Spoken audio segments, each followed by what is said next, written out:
तर हाय सर्वांना, स्वागत आहे आपल्या यूट्यूब चॅनलवरती. चॅनलचं नाव आहे सासरची माणसं. तर कसे आज सर्वजण मस्त आहात ना? मी पण मस्त आहे.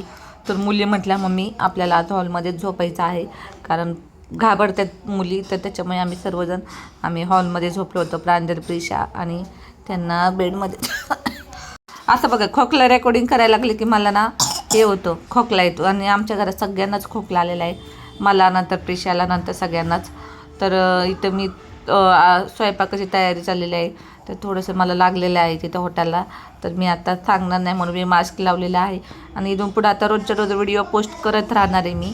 एवढे दिवस मी शांत होते, पण आता व्हिडिओ करणार आहे रोजच्या रोज. तर इथंच नाश्ता उशीर झाला, सगळ्यांना भूक लागली होती. मी पण उशिरा नाश्ता केला, कारण आम्ही खूप वेळ झालं झोपलत होतो, कारण सुट्टी होती. आणि सुट्टी म्हटल्यानंतर काय निवांत झोपायचं. पहिलं कसं सकाळी लवकर उठावं लागायचं 7ला. आता पाणी 24 तास आहे, सगळं मग व्यवस्थित आहे म्हणून निवांत झोपायचं, काय टेन्शन. आणि खरं तर म्हणजे सांगू का, झोप आपली खूप महत्त्वाची बरं का. निदान 8-10 तास तरी आपण झोपलं पाहिजे, कारण आपली म्हणजे पिंपल्स वगैरे येत नाही. कारण मी आता सध्या पिंपल्स येतात, त्याच्यामुळे मी झोपते बराच वेळ. तर पिंपल्स पण जरा कमी झालेले आहेत ना, तर पिंपल्स जरा खूप येत होते. आणि आता मी ना थोडीशी एक्सरसाइज पण करायला चालू केलेली आहे. आणि कसं तब्येत जरा जास्त वाढली माझी. तुम्हाला नसेल वाटत, पण मला लयच वाटतं, असं वाटतं मी खूपच जाड वगैरे झालेली आहे. तर नाश्ता करायची तयारी चालली होती, पुरींना भूक लागली होती. आणि मी हे मागवले, ॲप्रन मागवलेलं आहे बरं का. कारण नवीन ड्रेस घातला ना एवढा खराब व्हायचा ना, तर हे मला मिशोवरती अगदी स्वस्त भेटलेलं आहे. कुणाला पाहिजे असेल तर मला मी प्रोडक्ट टॅग केलेला आहे, तर नक्की जाऊन तुम्ही घेऊ शकता. आणि मग स्वयंपाक चालला होता. चपात्या मी त्या नाश्त्यापुरत्या चपात्या बनवणार होते, कारण एवढ्या चपात्या लाटूस्तवर पुरींना जास्त भूक लागली होती. त्याच्यामुळे मी फक्त 3 चपात्या केल्या, माझ्यापुरती, प्रिशापुरती आणि प्रांजलपुरती. ते काय अजून कुठलेच नव्हते, झोपले होते. त्याच्यामुळे काय त्यांच्या चपात्या केल्या नाही. जेव्हा उठतील तेव्हा मी चपात्या देणार होते त्यांना, पण ते लगेच उठले, लगेच नाश्ता करा. ते पण जेवले. आम्ही रात्री नुसता मसाले भात केला आणि आम्ही जेवलो. आणि मग भूक लागते, नुसता संध्याकाळी भात खाल्ल्यावरती भूक लागते. तर उठले, मग चालन मग मी पण केले 4 चपात्या केल्या नाश्त्याला. भाजीला काहीच नव्हतं आणलं, 2 दिवस झालं भाजीला आणत नाही, कारण सुट्ट्या होत्या 2 दिवस शाळेला. आणि त्याच्यामुळे खाली जाणंच होत नाही. खाली जाणं म्हणजे लगेच प्रिशा, प्रांजल मागायचं, म्हणून मी पण खाली जात नाही शक्यतो. आणि मग भाजी काहीच नाही केली, ते 4 चपाती केली आणि हे केलं. बाकी 4 चपातीवरच भागवलं. आणि भाजी असली ना तोंडीला जरा बरं वाटतं बरं का. आणि मग त्या दिवशी माझ्या चॅनलचा असा प्रॉब्लेम झाला होता, मला एवढं टेन्शन आलं, प्रमाणाच्या बाहेर टेन्शन आलं होतं नाही का. तर काय होईल आपल्या चॅनलचं. तेव्हापासून मी ठरवलं, नाही बाबा आता मी रोजच्या रोज व्हिडिओ पोस्ट करत राहणार, एक दिवस पण गॅप घेणार नाही आहे. अरे मला म्हणजे भरपूर, म्हणजे त्या दिवशी कमेंट आली, तू काही यूट्यूबवर डिपेंड येते का असं. तर यूट्यूबवरती तसं काही प्रॉब्लेम नाही आहे, कारण मला बाहेर जॉबला कुठं जात नाही. आणि यूट्यूबवरून माझं चॅनल मॉनिटाईज झालेलं आहे, मी त्याच्यावर व्हिडिओ पोस्ट करू शकते.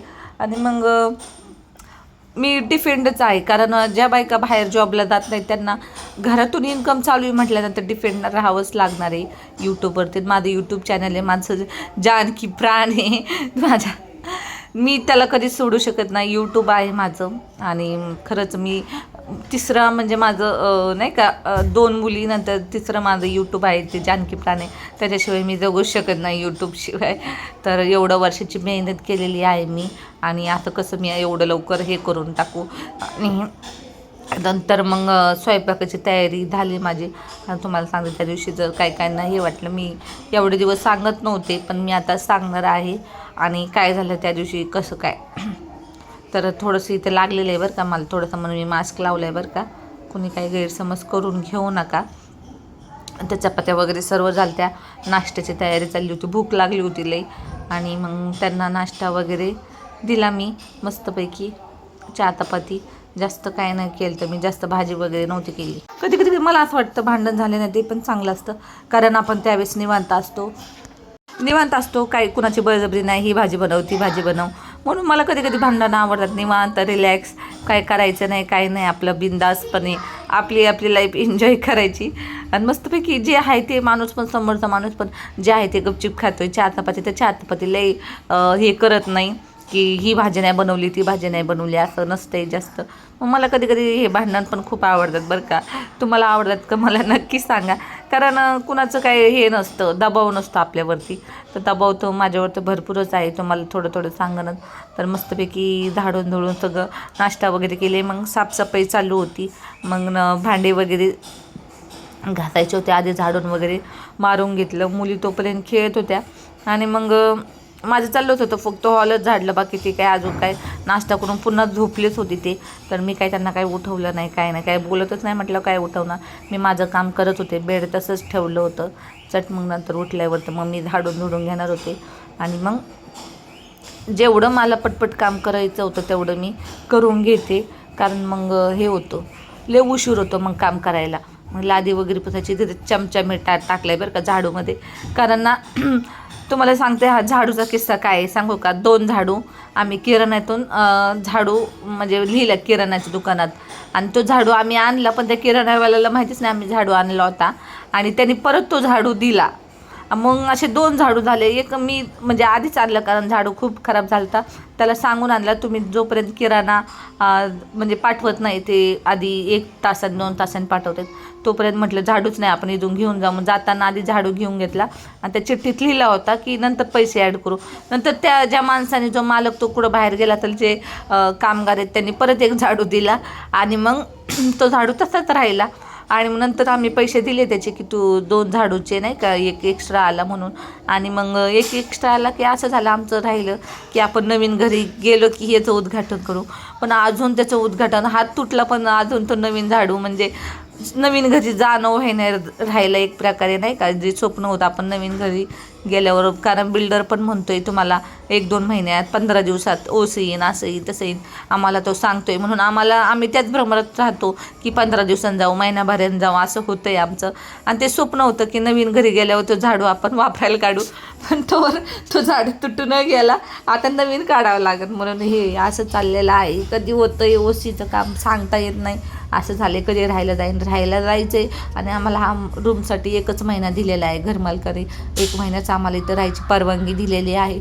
जास्त दिवस नाही, आम्ही परवानगी वाढवून घेतलेली आहे की आम्हाला राहू द्या म्हणून. कारण प्रांजलची शाळा आहे आणि ह्यावेळेस प्रांजलच्या शाळेला CBSE बोर्ड पॅटर्न चालू झालं आहे. कारण की हे झाले, दिल्ली बोर्ड चालू होणार आहे. कारण तिचे आता मार्चमध्येच पेपर संपणार आहेत ह्या वर्षी. तर म्हटलं आता बघू, एवढाच महिना फेब्रुवारी, आता फेब्रुवारी तर संपला आहे, आपण मार्च महिन्यातच रूम खाली करू, मी त्यांना असं बोललेलं आहे. कारण प्रांजलला शाळेत तिकडं टाकावं लागत. आता इकडं काम होता सोडून आम्ही आता जाणार करंजाडेला राहायला लवकरच. पण स्वतःच्या घरात जातोय का परत भाड्याच्याच घरात जातो हेच कळणार आहे. कारण स्वतःच्या घरात घर घेतलंय, पण ते ओसी कधी येईन, काय कधी येईन, कवर आपण त्याची वाट बघू शकतो ना. तोपर्यंत प्रांजलचं नुकसान होईल. कारण समजा प्रांजलची शाळेत पाठवलंच मी एप्रिल महिन्यापासून 3rd, पण लगेच ओसी आल्यानंतर मग सगळंच गोंधळ होऊन जाईल. एवढं 1 वर्ष तिला परत तिकडं जाऊन 1 वर्षात गाडीवर तिला नाही. आणि बस लावणं पण, आजकाल बस लावणं पण चुकीचं आहे. कारण कोणाचीच काही गॅरंटी देऊ शकत नाही आपण, कुणावरच विश्वास ठेवू शकत नाही. त्याच्यामुळे मी बस अजिबात लावणार नाही तिला. तर मस्तपैकी हे माझं ठाम निर्णय. गाडी घेईन, पण मी उन्हातानाचं तिला सोडवायला, पण मी बस लावणार नाही. कारण आजकाल कोणाचाच भरोसा नाही आहे. तर चला, बाय बाय, भेटूया उद्याच्या व्हिडिओमध्ये. व्हिडिओ आवडल्यास लाईक करा, शेअर करा.